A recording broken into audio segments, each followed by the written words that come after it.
Hey everyone, it's Miss Dana and welcome to my Threes channel. First day jitters, separation anxieties, some may call it.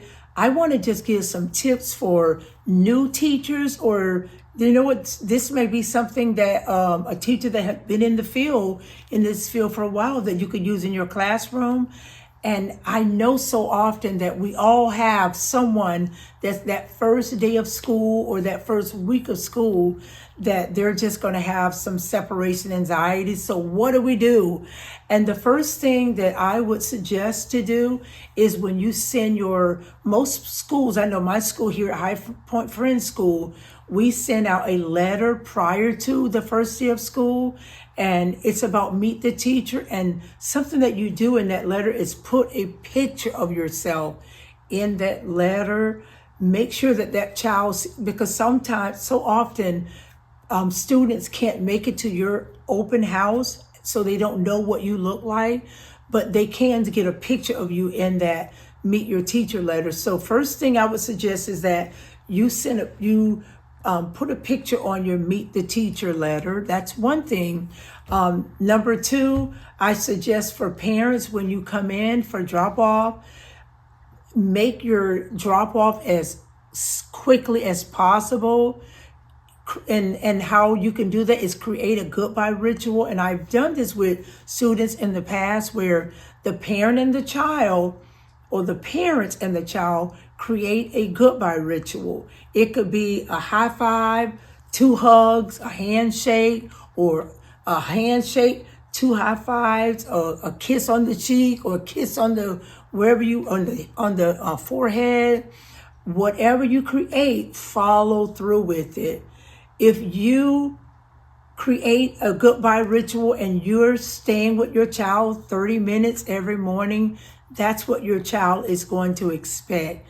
A drop-off should be no more than 1 to 2 minutes. And I know for parents that can be hard, but trust me, as an educator doing this for over 40 years, it is going to cause your child to have a successful drop-off. What you create at the beginning is what they're going to expect. And I also tell parents to, even though your child may be distracted doing something, never leave the room without giving your child a proper goodbye. So often you think, oh, they're distracted, I'm going to sneak out. That's a total meltdown. Some children can handle that, some children can't. And I've had children that have total meltdowns saying, mommy left me, she didn't say goodbye. And so I really encourage parents, no matter if the child is engaged in something or not, be sure to give that child a proper goodbye. Let them know I'm exiting the room. Something else that I encourage you to do is bring in a family photo. In my classroom, I have a center called the safe place, and I like to place photos in that area. And then also you can have a family photo in your child's cubby. So if they want it next to them while they're playing in centers, that's something to reassure them. So I suggest parents to bring in 2 family photos, one for their cubby and one to go in our safe place.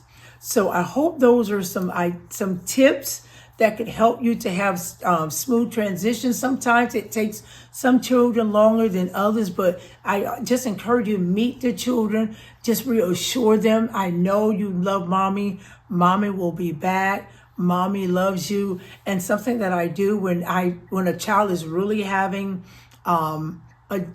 difficulty transitioning, because I think the child may stop before the parent in some instances, but I take photos of the child, and I at my school I do the band app, and I'll take a photo of the child, place it on the band app, and say, look at this happy camper. Just something, say, in the classroom 5 minutes later, and they're smiling. Something like that to let the reassure parents that, hey, I know they were crying at drop-off, but look at this. 2-3 minutes later, they're engaged and they're happy. So often as educators, especially in preschool, there's things that work one year and things that may not work.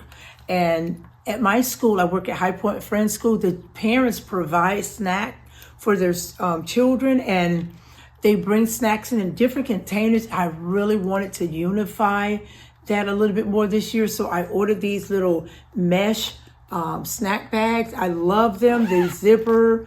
I'm going to have the children's name put on here, and they'll put the parents will come in and place their children or their child's snack in these little pouches. I think they're very affordable, and this is something that I really feel would work in my classroom this year. I'm also going to use these in another way. I'm reorganizing all of my felt stories. I have like opposites, rhyming word cards, and I'm going to just organize them and place them into these mesh bags. I know it's a snack bag, but I think it could be used for this as well. And I think they're affordable, and I just like it. I can see what's inside of it. So I'm something that you may want to try in your classroom.